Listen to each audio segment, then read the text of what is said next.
All right, everybody, Sports Bash Live, 97.3 ESPN. Phil's at the All-Star break. Well, here they are. And about a week ago, Bob Wankel, I had said, can the Phillies get to the All-Star break at exactly 500 and then kind of wipe the slate clean and maybe change the perception of this team? So 44-44, they take 2 out of 3 in Boston. And, hey, here they are, 44-44. So I ask you, the Phillies at the midway point are staying alive, treading water. You know what? They're in it, Mike. They're a flawed team. We've spent the last 3 months talking about those flaws, but the fact of the matter is they go into this break winning 7 out of 10, 5-2 road trip. They took advantage of a struggling Cubs team and then came back and won an impressive series in Boston against one of the best teams in baseball. They're in it. They're in it 3.5 games back of the New York Mets. And obviously, yesterday was a wild day. They needed to do a bullpen game. They figured out a way. Ranger Suarez, though, came in. So I'll ask you, Bob, to start things off here. Is Ranger Suarez enter the second half as the closer and the back-end guy for this team? Yeah, and he certainly doesn't fit the traditional closer mold by any stretch of the imagination, but you look at how much trouble they've had closing out games this season, and to have someone that's come in and been productive in that spot with some flexibility, right? Like, you don't just need to go to him for the ninth. You can get a 2-inning save out of the guy if need be. And considering where this bullpen's at and as much as it struggled, they may need multi-inning saves on those nights. So, on some nights. So it's certainly a little bit unorthodox. I don't think it's really how the Phillies want it to be, but given where they're at right now, absent any trade deadline acquisitions, Ranger Suarez has got to be the guy. Well, all right, so Suarez got to be the guy. I would agree. At least he should be giving the chance. Do you see this bullpen as constructed, though, going to allow them to stay in this, or is it definitive if they do something, it has to be in that area?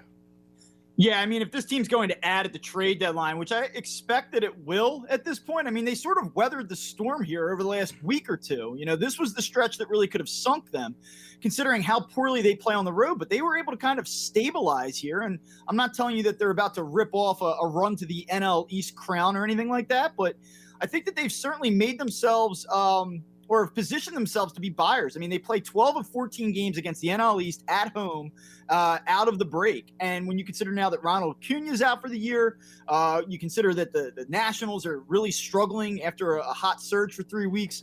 The Marlins are the Marlins. I mean, the Phillies have an opportunity to make some noise and become buyers leading up to July 30th. And if they do that, the number 1, 2, and 3 moves for this team have to be adding to the bullpen. Well, that would be interesting. 1, 2, and 3, adding 3 new bullpen arms to the back end of the pen. Bob Wankel, Crossing Broad, you wrote, come on, the Phillies aren't selling at the deadline. So do you think that we are in this mode entering the second half, or does it matter how it kind of plays out of the gates?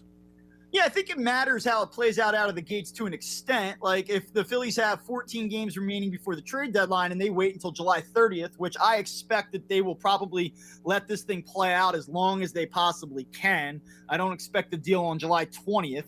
I think you'll see it closer to the 30th. I think that they're in a position where they will add.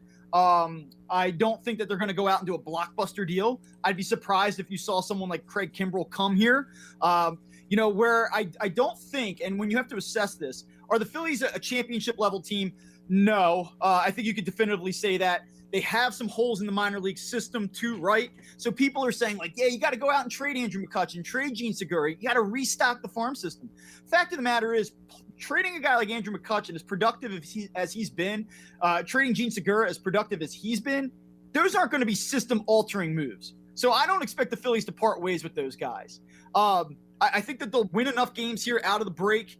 And I just don't think this division's going to run away from them. So I think they'll be buyers. I think they'll add on a mid-level basis to the bullpen. Yeah, I want to ask you, Bob, because people have texted in, like, they need to sell. And I'm like, they can sell, but selling doesn't mean – the selling is only to get guys out. It's not to restock or help, because the guys they have to quote-unquote sell – they're not really desirable in terms of, yeah, I want to give you something. Like, I'll take them off your hands, but I'm not giving you anything of value to get Gene Segura, as well as the season he's having, Didi, McCutchen, you're not getting a guy that's going to restock your farm system. You're just essentially clearing guys out of here. So is that really selling? Yeah, you're saving a little bit of money, and you're probably going to get back a mid-tier prospect. And, I mean, the Phillies aren't above needing these mid-tier prospects. I mean, they don't have a lot of them either. But I think when this organization kind of looks at the minor league system, it's not going to be just one move that ultimately reloads or restocks a farm system. But for me, like, in order to punt on this season as close as they are right now, just 3.5 games out, with some of the veterans that they have on this roster, any deal that I do that's a sell move has to be system altering, the type of deal that gives you 3 guys that you can look to a year or 2 out and say, these are core pieces. And Andrew McCutchen and Gene Segura just simply aren't going to net that type of return. That's why they're not going to make that deal. Do you look at this as a similar time to when Ruben Amaro had to get rid of Rollins and Utley and that group of guys, and he was just like, hey, it seemed like every trade he made was just give me a pitcher back in return. You know what I mean? Or is this a little different? I think it's a little bit different. I think the Phillies are closer to a postseason spot at this point. You know, like I keep saying this, but the door is open, and to kind of illustrate that point, if you look at Fangraphs projections from July 1st to today, the Phillies have more than doubled their postseason chances in the last 12 days. You look at Baseball Reference right now; they have an entirely separate formula. Right now, today, down 3.5 games in the National League East.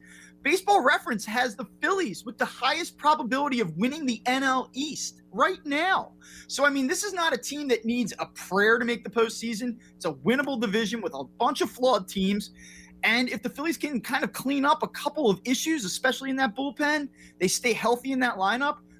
Listen, Mike, we've talked now for this entire season. You know where I'm at on this team. I don't think all that highly of it, but they're there, and I just don't think with an opportunity to avert a 10-year postseason drought that this ownership group is going to punt on the opportunity to do that. Can they stay there? I'd hate to sit here and say, let's bang on Vince Velasquez more, but how much more can they continue to say we're going to keep trotting him out there? I mean, I know they don't have a lot of options. I get that. The whole, hey, if you want him out, someone's got to take his place, but at how much more can you, before it's deflating to everybody else, that he just isn't getting the job done?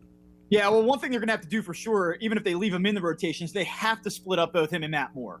I mean, there's just no way that you can pitch Vince Velasquez and Matt Moore on back-to-back days when these guys are going to give you, or have the potential to give you 3 or 4 innings in a start. I mean, it just isn't going to work for you. It's going to kill your bullpen.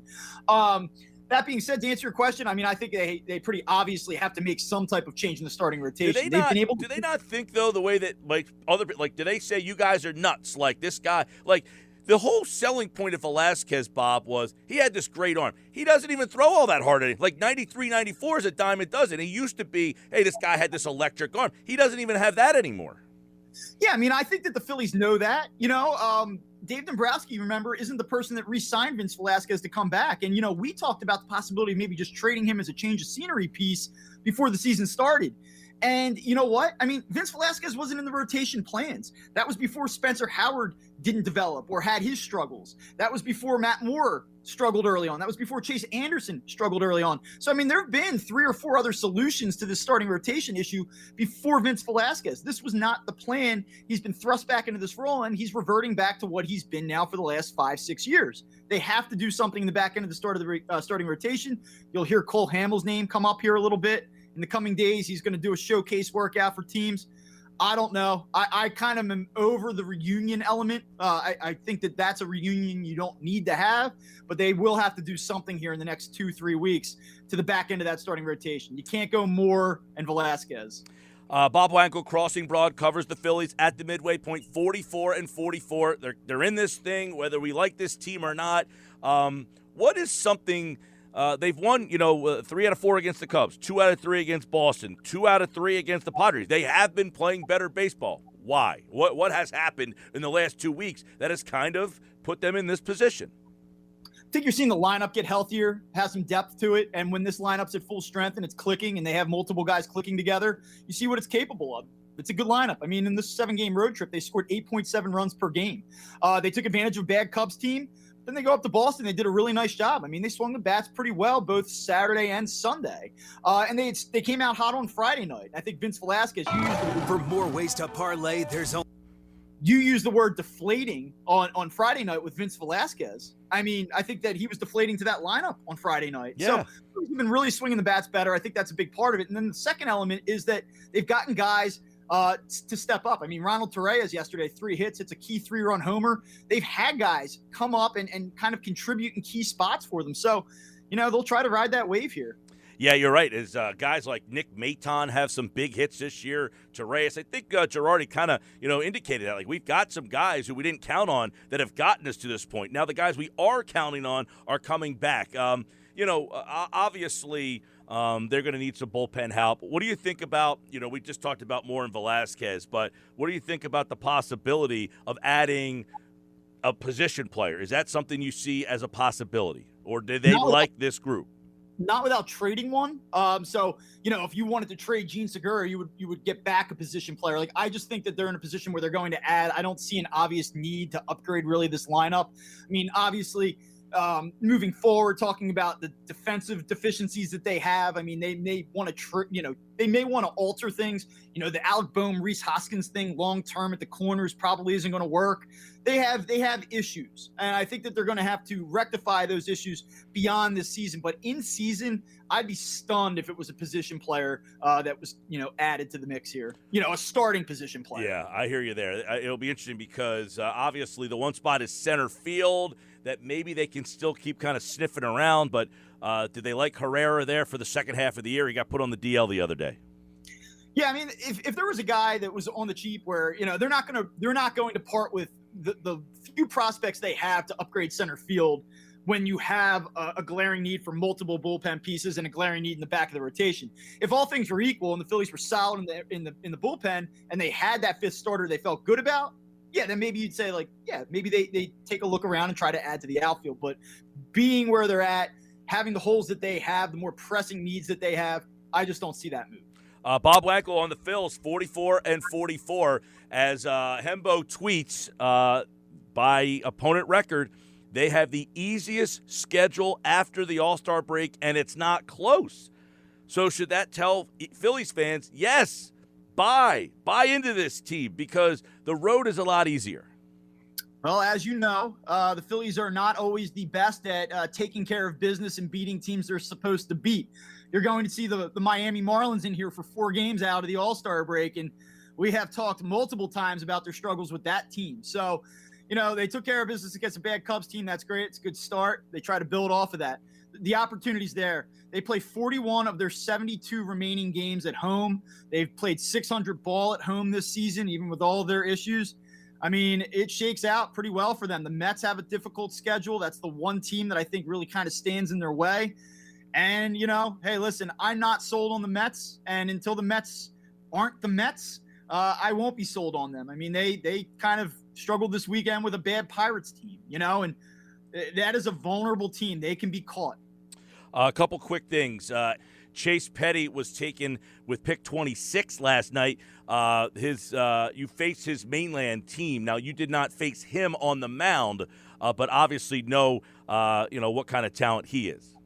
Yeah, the biggest thing I could say about him, having not seen him pitch in person, but playing against him in person, I mean, they were down 3 runs against us with 4 outs ago in the Group 3 playoffs, and he cranked a 3-run homer, cut it through the wind, made a great play defensively.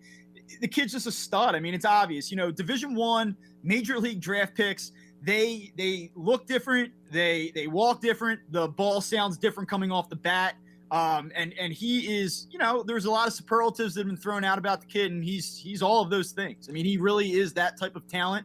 And, people down there should be really proud of him. And, Mainland High School, Billy Kern did a great job. His staff did a great job. BPC, those guys, they all did a really good job with him as well. And so, I mean, listen, the kid was a stud, and it's nice to see it for him. Yep, he's going to the Minnesota Twins with pick number 26. He was kind of the star of the show last night if you were watching the MLB Network. Him and the Joe Mack, the catcher, who went to the Marlins. Those guys could have had their own half-hour comedy show. Yeah, he was funny too, even in the interview with MLB Network, talking about, hey, I'm going out with Tatis and Machado tonight. We're gonna grab some dinner. She says, like, whoever interviewed him, maybe Mike Trout will give you a call someday. He goes, listen, we already talked. Right, exactly. Like, okay. That's a different life that we're living. I mean, he's 18 years old, living a little different life than what we're doing. Yeah, we are. That is certainly the truth. That's why I said when he beat us in that playoff game, I said that kid's going to be making $2-3 million in a couple weeks. So no shame in that, man. Yeah, by the way, Bob is the head baseball coach at Triton. They faced Mainland in the Group 3 semifinals about a month or so ago. Petty did not pitch in that game, but as he said, he did launch a 3-run homer to kind of – you guys had him on the ropes, Bob. You had him. I wrote about it in Crossing Broad today. I said, there are a lot of people, yourself included, and some of the people that you talked to said, what was that guy doing pitching to him? But I'll tell you what, of all the regrets I have as a coach, still not one of them, man.